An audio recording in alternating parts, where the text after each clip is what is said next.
जय हिंद दोस्तों, स्वागत है आप सभी का आपके अपने YouTube चैनल जैकपुर पे। तो 4 अगस्त को आप लोगों का जो मंथली टेस्ट होने वाला है उसके लिए क्लास 10th के हिंदी का मोस्ट इम्पॉर्टेंट चैप्टर हम लोग नेताजी के चश्मा को डिस्कस करने वाले हैं। तो वीडियो काफ़ी इंपॉर्टेंट होगा, शुरू से लेकर अंत तक बने रहिए। साथ ही साथ यदि आपने अभी तक हमारे चैनल को सब्सक्राइब नहीं किया तो सब्सक्राइब कर लीजिएगा अपने एग्ज़ाम की तैयारी के लिए और अपने बेहतर प्रदर्शन करने के लिए। तो चलिए शुरू करते हैं। सबसे पहला सवाल देखिए, आपको जो याद करना होगा वो है लेखक स्वयं प्रकाश का जन्म जो है वो कब हुआ था, ये आपको बतानी है। ठीक है, तो इसका जन्म हुआ था सन 1947 में। याद रखिएगा वो किस पत्रिका से जुड़े हुए थे, तो वसुधा पत्रिका जो था वो उससे जुड़े हुए थे। ठीक है, सूरज कब निकलेगा, आएंगे अच्छे दिन भी, साधन नामक कहानी का संग्रह का लेखक कौन है, तो लेखक स्वयं प्रकाश है। नेताजी की मूर्ति का निर्माण किसने करवाया था, तो नगर पालिका ने करवाया था, याद रखिएगा। पाठ नेताजी का चश्मा में मूर्ति के निर्माता का क्या नाम था, तो मास्टर मोतीलाल। क्या नाम था, मास्टर मोतीलाल। मूर्ति को प्रतिदिन चश्मा कौन पहनाता था, तो कैप्टन चश्मे वाला पहनाता था। ठीक है, आजकल देशभक्ति को लोग क्या समझते हैं, तो देशभक्ति को लोग आजकल मजाक समझते हैं। सुभाष की मूर्ति पर वास्तविक चश्मे का ना होना हालदार साहब के लिए कैसी बात थी, चकित और द्रवित करने वाली बात थी। चश्मे वाला कैसा आदमी था, तो बूढ़ा, मरियल एवं लंगड़ा आदमी था, ध्यान रखना है इसका। ठीक है, अच्छा सवाल है। मूर्ति पर सरकंडे का चश्मा किसने लगाया था, तो कस्बे के किसी गरीब बच्चे ने, कस्बे के किसी गरीब बच्चे ने लगाया था। अब आइए कुछ इंपॉर्टेंट सवालों को देखेंगे जो सब्जेक्टिव होगा और आपके एग्जाम में पूछे जाते हैं।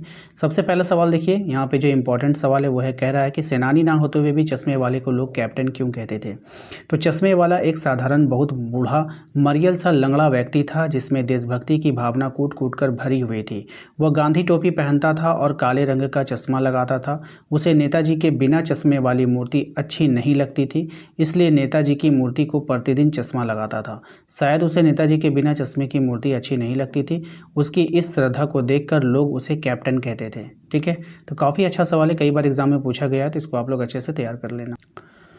अगला सवाल जो इंपॉर्टेंट रहेगा आपके एग्जाम के लिए कि पान वाले का रेखा चित्र प्रस्तुत करना, या पान वाले के चरित्र के बारे में अगर आपसे पूछा जाए तो आपको क्या लिखना है वो देख लीजिए। पान वाला बहुत मोटा, काला, खुशमिजाज आदमी था। उसकी बत्तीसी लाल काली थी, उसकी तोंद निकली हुई थी। दुकान में पान भरा ही था। उसका मुंह भी कभी पान से खाली नहीं रहता था।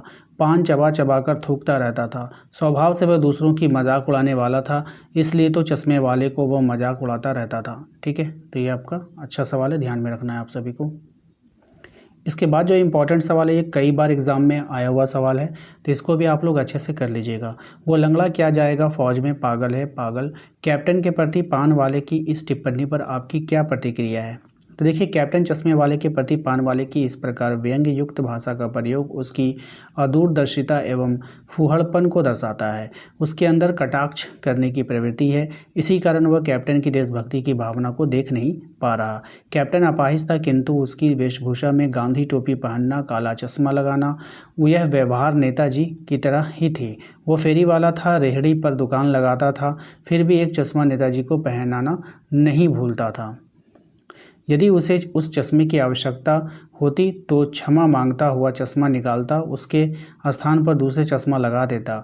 उसकी यह भावना देशभक्ति की सच्चे हृदय की भावना है। पान वाले के ये उपेक्षापूर्ण व्यवहार बिल्कुल अनुचित है। ठीक है, तो इसको आप लोग को नोट कर लेना है। इसके बाद जो इम्पोर्टेंट सवाल है हमारा वो है, पाठ नेताजी का चश्मा के आधार पर कैप्टन चश्मे वाले के चरित्र के बारे में आपको लिखने के लिए आ सकता है। तो पाठ नेताजी का चश्मा में कैप्टन कहानी का मुख्य नायक है, जो बूढ़ा, मरियल और लंगड़ा पुरुष है। उसके रूप और रंग और काम धंधे में कहीं कोई विशेषता दिखाई नहीं देती है। वह एक साधारण सा फेरी वाला है जो घूम घूम कर चश्मा बेचा करता था, परंतु जो बात उसे अन्य से भिन्न और महान बनाती है वो उसकी देशभक्ति है। अपने प्रिय नेता सुभाष को बिना चश्मे का रहने नहीं देता है, प्रतिदिन उनकी मूर्ति में अलग अलग चश्मा लगा दिया करता था। उसकी इसी भावना ने उसे महान बना दिया, इसलिए वह कैप्टन के नाम से विख्यात भी हो गया था। देशभक्ति की प्रबल भावना उसमें कूट कूट कर भरी हुई थी, उसमें त्याग की भावना भी थी। ठीक है, तो ये था आपके सब्जेक्टिव के कुछ अच्छे सवाल। थोड़ा सा ऑब्जेक्टिव आप लोगों को और देख कर जाना है। सबसे पहला सवाल यहाँ पे, नेताजी का चश्मा पाठ का लेखक का नाम आपसे पूछा है, तो स्वयं प्रकाश इसका नाम हो जाएगा, ऑप्शन नंबर ख हो जाएगा। ठीक है, दूसरा सवाल था, नेताजी की मूर्ति जो है वो कहाँ लगाई गई थी, तो ये मुख्य बाजार के चौराहे पर लगाई गई थी, ऑप्शन नंबर ग इसका सही जवाब हो जाएगा। नेताजी की मूर्ति कैसे लग रहे थे? तो नेताजी की जो मूर्ति लग रहे थे मासूम और कमसिन। कैसे लग रहे थे? मासूम और कमसिन लग रहे थे। अगला सवाल है आपका कि हवलदार साहब को कौन सी बात बुरी लगी थी? तो पान वाले द्वारा देशभक्त का मजाक उड़ाया जाना, ये हवलदार साहब को बहुत बुरी लगी थी। ठीक है।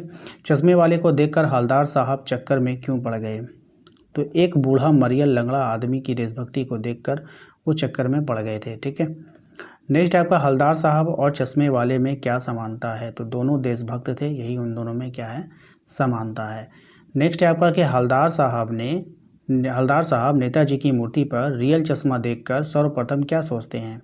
सोचते हैं कि प्रशासनिक अधिकारियों का कार्य सराहनीय है, यानी कि वो सोचता था कि कोई प्रशासन का आदमी आकर के ये सब किया है। अगला सवाल है आपका कि नेताजी की मूर्ति पर सरकंडे के चश्मे को देखकर क्या उम्मीद जगती है? नए लोगों में देशभक्ति की उम्मीद। ऑप्शन नंबर ख हो जाएगा। नेक्स्ट है आपका ड्राइंग मास्टर का जो नाम था वो क्या था? तो ड्राइंग मास्टर का जो नाम था वो मोतीलाल था, और ये सवाल कई बार एग्जाम में देखने को मिला है। तो आशा करते हैं दोस्तों आज का ये वीडियो आपको पसंद आया होगा। वीडियो अच्छा लगा है तो प्लीज़ वीडियो को लाइक करना है, चैनल पे पहली बार आएँ सब्सक्राइब कर लीजिएगा। दिए गए नंबर पर संपर्क करके आप अपने व्हाट्सएप ग्रुप को ज्वाइन कर सकते हैं, ताकि वीडियोज़ का नोटिफिकेशन आपको हर पल मिलता रहे। मिलते हैं नेक्स्ट अगले वीडियो में। Thank you.